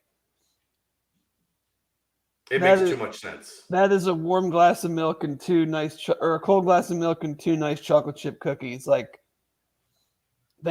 he is the receiver that they like. Like, they want that. He's Jordy freaking Nelson, basically. Yeah. In a lot of ways, yeah.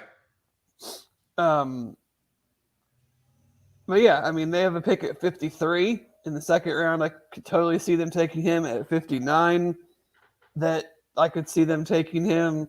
I've seen him as high as the end of the 1st to Green Bay. I mean, their fan base loves the dude.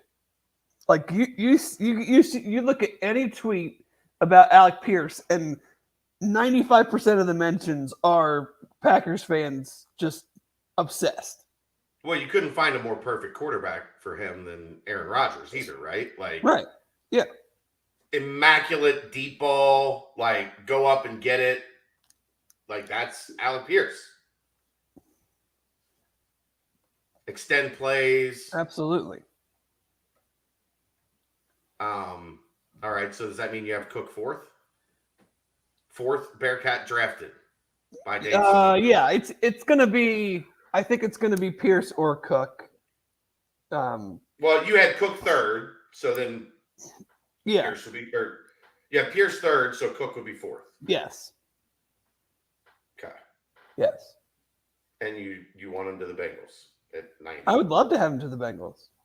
I mean, But that would mean there's only 4 top 100 Bearcats. no, yeah. I mean, there's 105 picks in the first 3 rounds. So, it's sounding like Majay's gaining some traction. So, I could see him sneaking into the top 100. I would probably have him more in the beginning of the 4th round. So he would be number 5. Yeah, I think he's kind of, Beavers is way down on some of these boards, and kind of surprises me. Where Majay has like a pretty large, span in between the two. So I would feel comfortable saying going Majay then Beavers. Anywhere you think either of those guys are a good fit in that range? Majay's a good fit in Baltimore. I think he's a good fit in Kansas City. I think Beavers is a good fit anywhere that plays the 3-4 predominantly. So New England, Houston. I'm not super versed on every team's defensive setup, but Majay is just a tough one to gauge because it's just what does the team want him to be?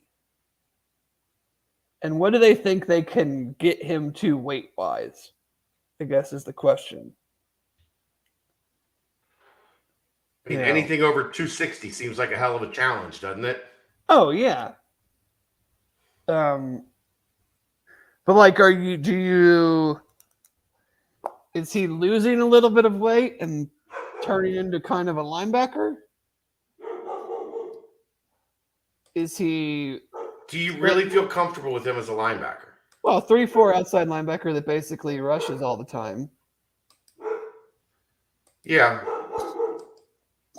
Or are you kind of keeping him right where he's at and you're kind of a pass rush specialist almost? Like, I don't know. It's just he's all over the place in this pre-draft process, and I think that's why he's been on a lot of visits. Chelsea, I hate to bring it to you. I don't think the NFL likes Kobe as much as we all do. You think he'll be 7th? I could be wrong, but I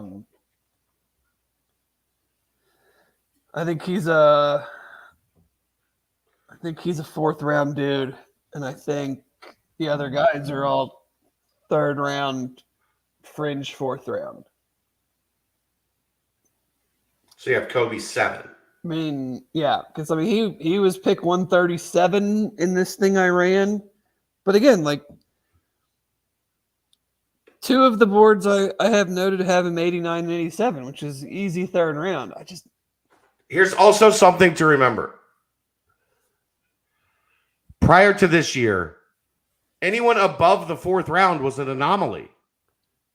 Right. For the most part. For the Bearcats. Like, I know we're caught up in the wave of what this all means this year, but let's not fall into the rut of like, he went in the 4th round, so it's a failure.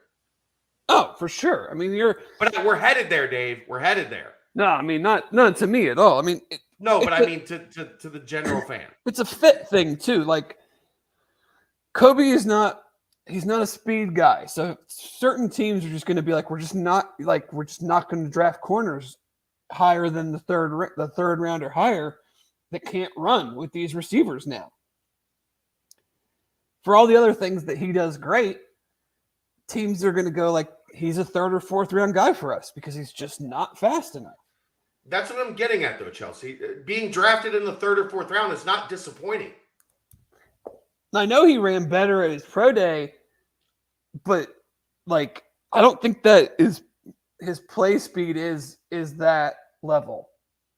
You had the same issue. You had the same concern with Forrest last year, right? I think he makes up for it with his intelligence, and he does have good short area quickness, and he breaks on the ball well, and all of those things. But I think he's never going to be your number one guy. He's a field guy. He's not a boundary guy. We learned and that. He probably fits better in a zone scheme than a press man scheme. So, where are those type of corners going to go?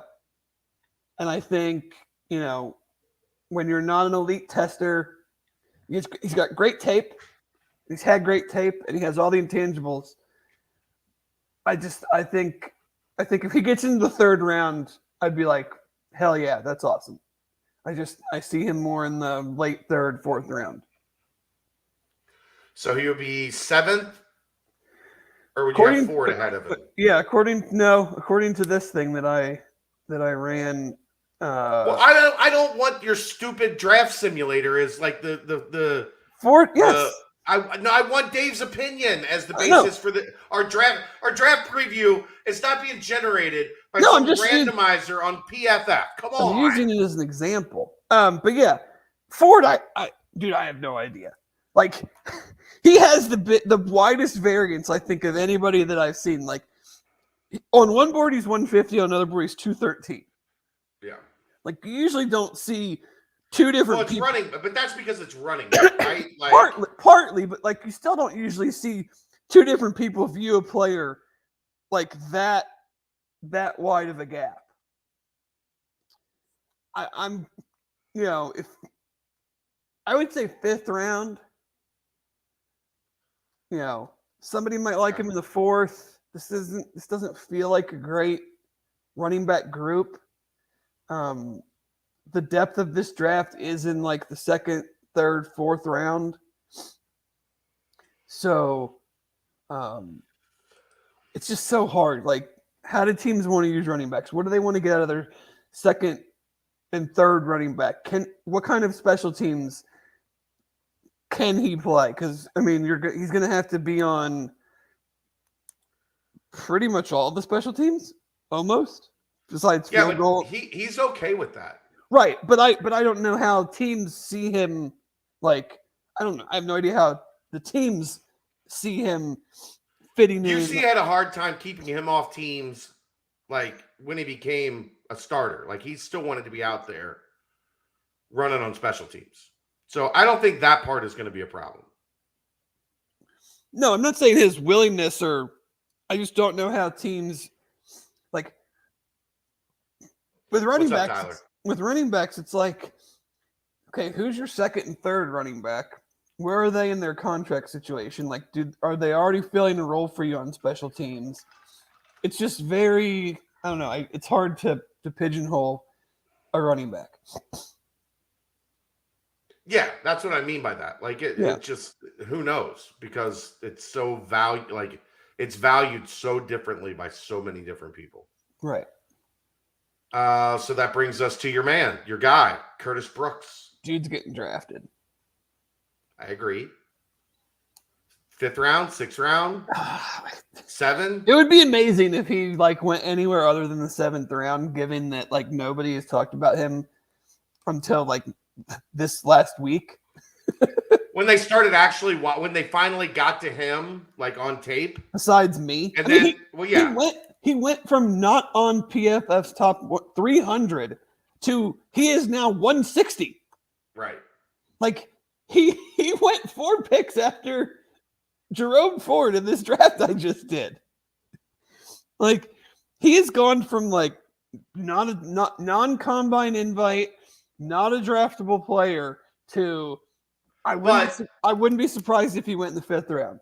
It's what I'm saying. They finally got to him on the list of guys that they had to watch tape on, and then they start watching tape, and they saw what we saw, which was when the Cincinnati defense was at their best, it was because Curtis Brooks was whipping dudes at the point of attack. Mm-hmm. And I think what helps him out is the position he plays, which is penetrating 3 technique. This draft sucks. Stinks. It's terrible. So I was I was doing prep for Mo yesterday and was like, just vaguely, I'm not a draft expert by any means, but like looking at what I think, corner, 3 tech, right. The things that I think are going to be higher up on their priority list. And I was like, there's not any. That's my dilemma if we talk about the Bengals. Like when I'm looking at the Bengals and building a mock draft, my dilemma is there are basically 4 guys that I think are first, second round, 3 technique, pass rushing defensive tackles in this draft that are in the Bengals range. My dilemma is, do you take one at 31 because there's and run the writ and then get your corner or whatever because you know that there's only 4 of these guys, or if you take a corner at 31, knowing it's going to be Curtis Brooks in the 6th round. What level of paranoia and nervousness do you have waiting out 30-something more picks? And that's assuming that none of these guys go before the Bengals pick, which I've started to see. There just aren't any of them. Right. So do guys get overdrafted because teams are scared that we got, for the Bengals, there's 500 to 700 snaps for this player. So he's basically a starter.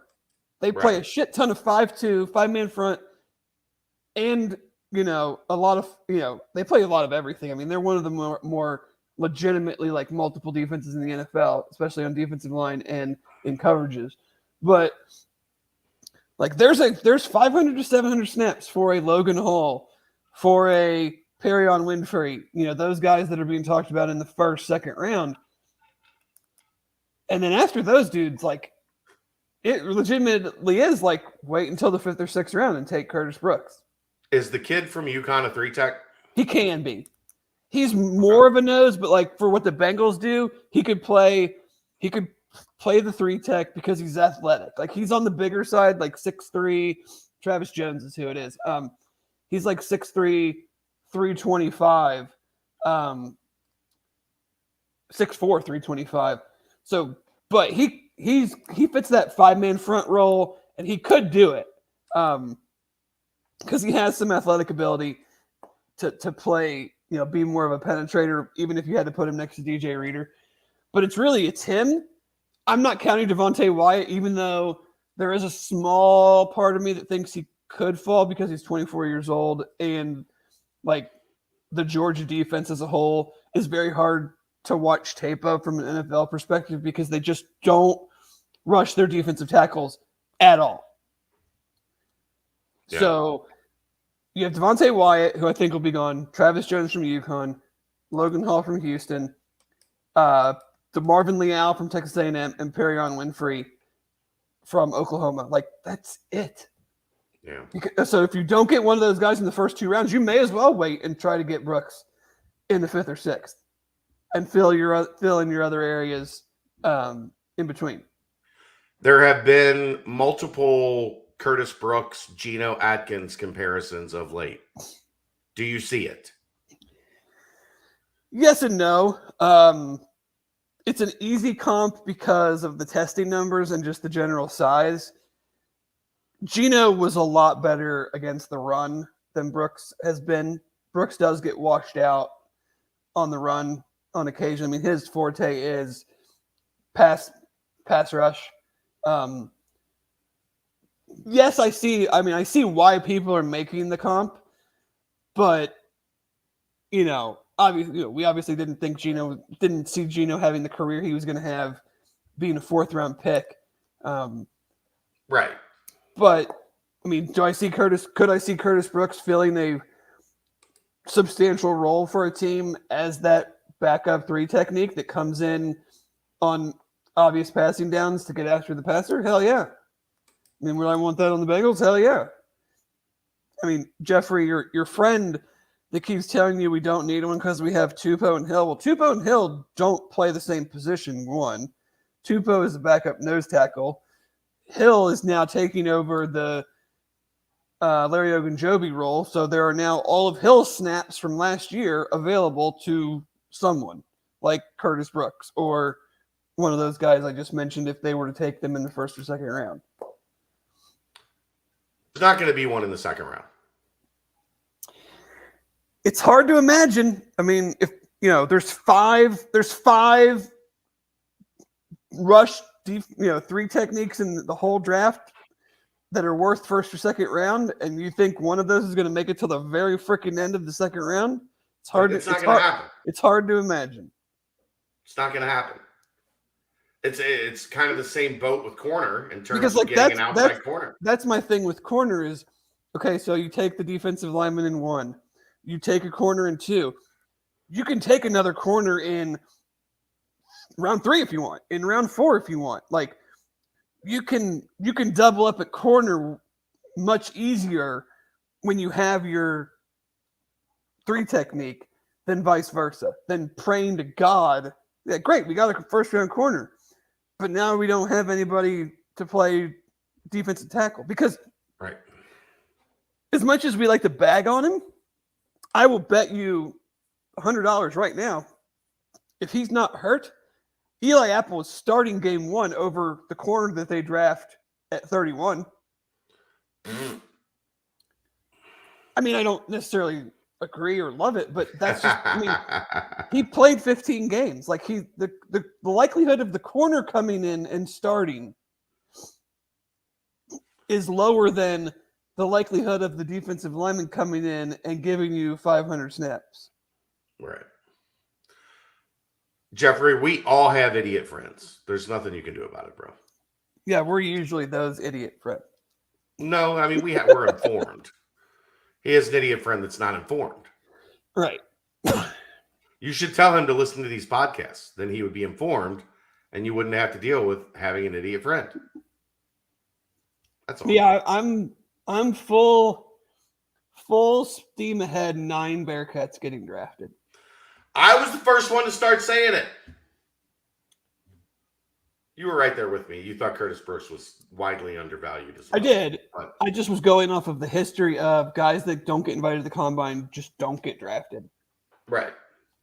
But there were people I were talking to that were saying, like, he's got a lot more buzz than people realize around. Yeah, I mean, I think he's talked to like every team in the AFC North. Yeah. Which makes sense. Sure. It's a 4-man defensive front league. Or division, at least. I just think every team now needs that with how much passing is going on, whether you run a 4-man front or a 3-man front. I don't think it matters. Like, you need a backup defensive lineman that can get after the passer. Here's the thing, Jeffrey. If you have a friend that doesn't like podcasts, stop being their friend. That's where the information is now, right?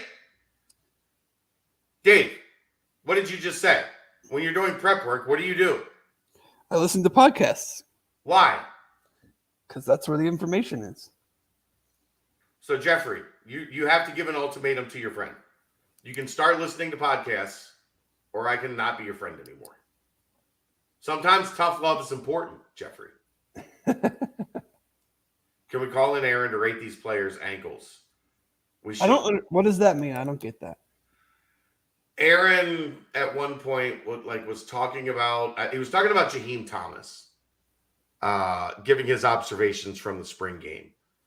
Did he say he had nice ankles? No, he said he evaluates how a player's body is developing from the knees down. Oh, okay. What he meant to say was like their calves, like how their calves are filling out in conjunction. Like, if you've got a big solid like leg, you've got a good calf, right? That's what he's saying. Right. But I was like, you can't fill out and have skinny legs, right? right. But he said, like, he looks at guys from the knees down. And I was like, so you're an ankle guy? And it turned Basically. turned into a thing that Aaron's now an ankle guy. Basically. So Fick will be at the draft with Sauce. Yes. Which Brady will be at the draft with Sauce, and Fick will just be there with him. Right. My understanding is they got the PJ, so Oh yeah. they'll be out and back. I mean, Sauce's agent didn't hook that up. I don't know if he did or not. I heard they got they'll be out on the PJ. Jeffrey. Go to the Weezer concert after the first round. Jeffrey. Sometimes you got to be tough on your friends, buddy. Right. Sometimes your friends need this. Sometimes you got to tell your friends, look, this is what's best for you. This is what's best for our conversation as friends. If you start listening to podcasts, so you can be more informed, so I don't have to call you a dumbass all night. It's important.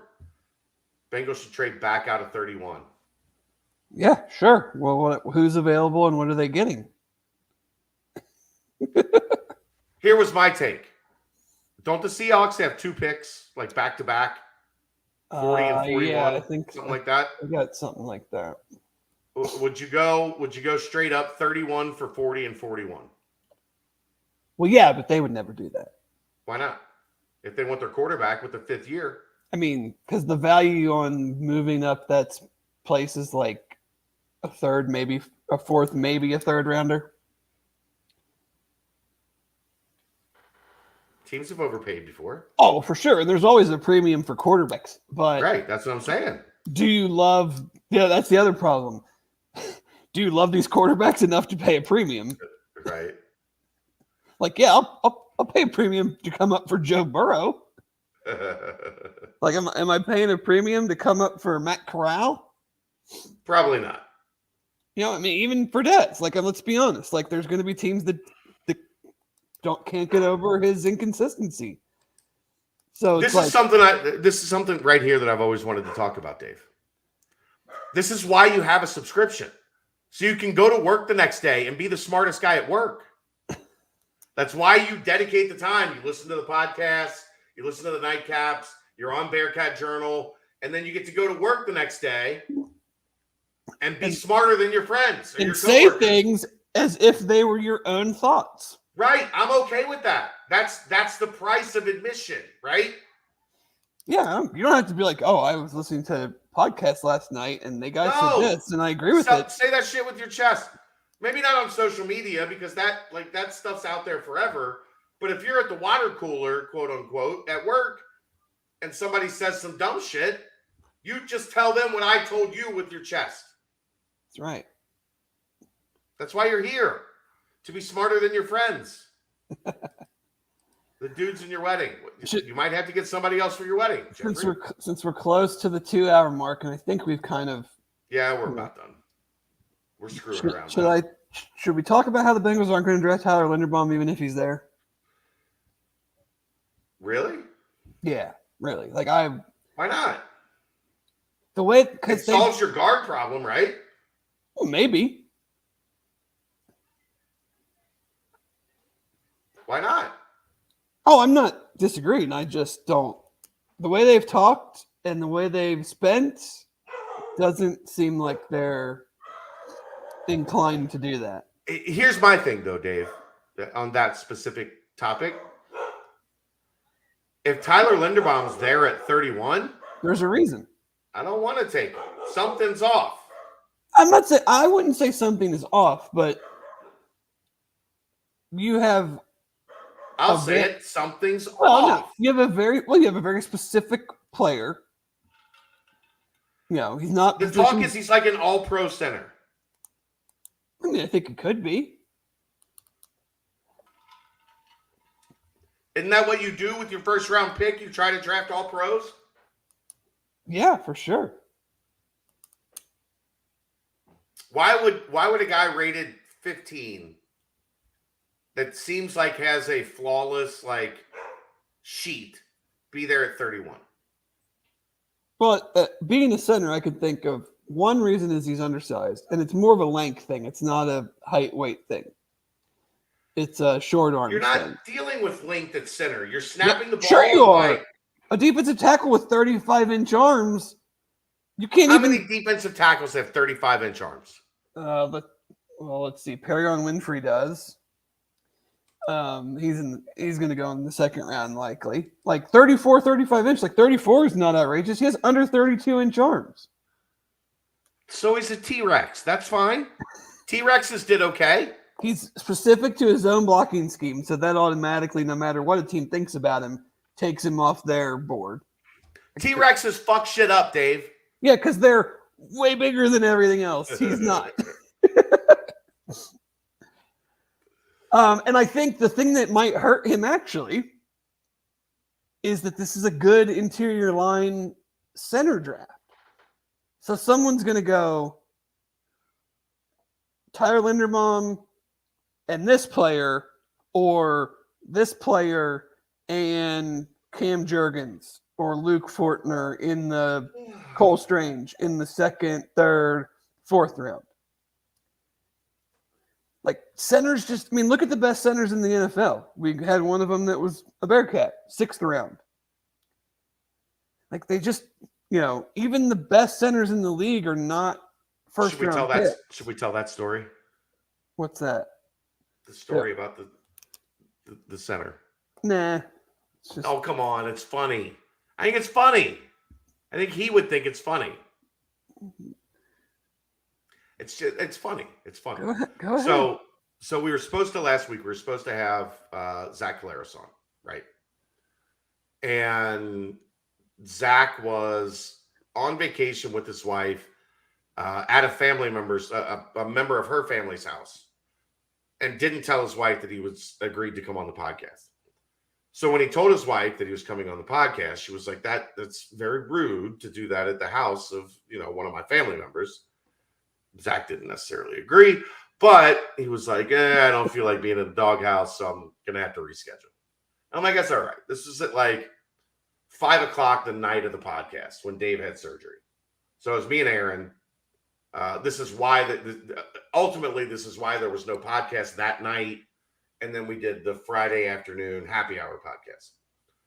So we're driving to Galactic Fried Chicken actually to get dinner that night. And I was like, well, shit. We're going to try and throw a couple Hail Marys here to see if we can, get somebody to fill in on very short notice. So I called Jason Kelsey. And I was going to blame it on, hey, your quarterback screwed me over, because Jason was the center, Zach was the quarterback. Your quarterback screwed me over. Can we maybe get you on the podcast tonight? He actually answered, which was shocking. And he's like, Chad, what's up, man? What do you need? And I'm like, hey, any chance you can do the podcast tonight? And he was like, I've got my anniversary dinner with my wife. We're on our way there. Like, give me a call next week, and maybe we'll get something going. So I texted him on Tuesday, and I was like, hey, man, remember that podcast? And he texted me, crap. Ha, ha, ha, ha, ha, ha. Which somehow texted in his voice. Which was essentially, look, man, I know I told you I would be on your podcast, but I really don't want to do that shit. In a mummer's costume. Like, I said yes, and if you're going to hold me to it, I'll do it. But, like, can we do it some other time? And by some other time, I mean never. No, I think once he's retired, I think we'll probably won't have any problem getting him on. Like, once he's not, this is like the only downtime he gets. Yeah. Before getting into OTAs and like being a pro football player again. I think once he lets go of that, we'll get him certainly after his career. He answered the phone, right? Yeah. Like, we're going to get him. But you could tell at that point on the all crap, he was like, I don't want to do a podcast, man. Yeah. Do I have to? So I just texted him back, like, don't worry about it, bro. It's not a big deal. So we almost had Jason Kelsey, but that didn't work out.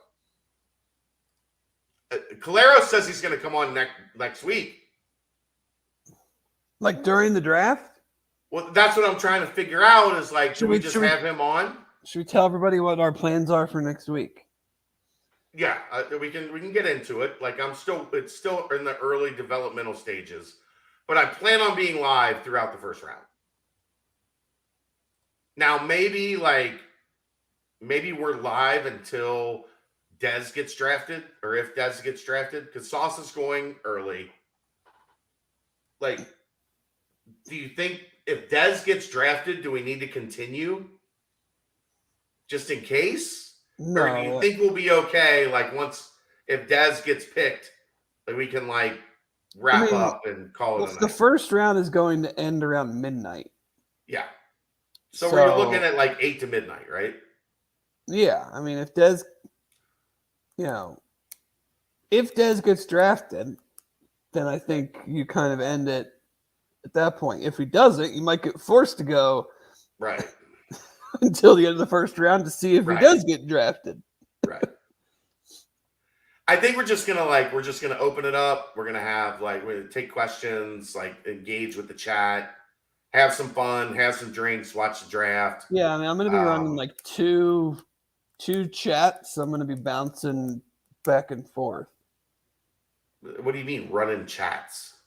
Well, I'm gonna obviously come into this one. Uh-huh. But then I also have one with all my friends where we just talk about what's Okay, yeah. And I can't have them both going at the same time, or no one would be able to understand what the hell is going on because you hear Right. two different things. So, plus you're gonna hop on with us, but I don't think we'll be using you for extended periods of time. No, I'll jump on if obviously when Sauce gets drafted, yeah. If Dez gets drafted, and then when someone does something stupid or whenever there's something funny, right? Yeah. So yeah, I think as long as Aaron's okay, we're gonna do that. I'll see. I think it would be fun to have Caleros on and just watch the draft and talk about his career in football and all that stuff as it's happening. Yeah, I mean, I don't know how things work up there exactly, but I mean, I think he's is he a CFL Hall of Famer? I think he's headed in that direction, right? I mean, he's been an MVP. He's won Grey Cup. He's won multiple Grey Cups. Yeah. He's a legend as the starting quarterback. Right. We'll ask him. If we get him on next week, we'll ask him. Do they get the draft in Canada? I'm sure it's on TSN. I mean, that's basically ESPN there. I mean, I can't imagine that it wouldn't be on something. That would be weird if we were watching the draft and he wasn't. That would be awkward. Are they on a delay? Are we going to be watching the draft at different times than him? That would also be awkward. Oh, well. All right. That's going to wrap it up. Thanks to Braden Moore. That was outstanding. Early in this podcast, a long time ago, 2 hours ago.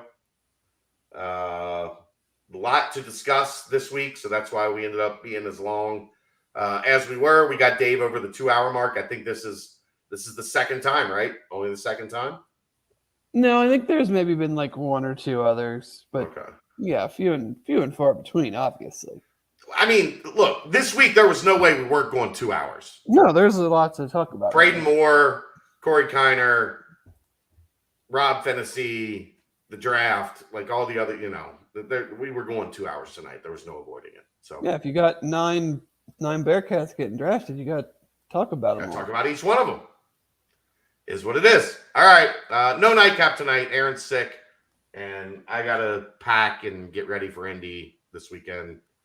A lot going on. So we'll hopefully get back to the nightcap tomorrow night once I get done with EYBL. Get back to the hotel, and if Aaron's not a zombie. So we will see you next time. He's Dave Simone. I'm Chad Brendel. Thanks to Braden Moore. This is the BCJ podcast, brought to you by our good friends at the Holy Grail and Urban Artifact. We'll see you next time.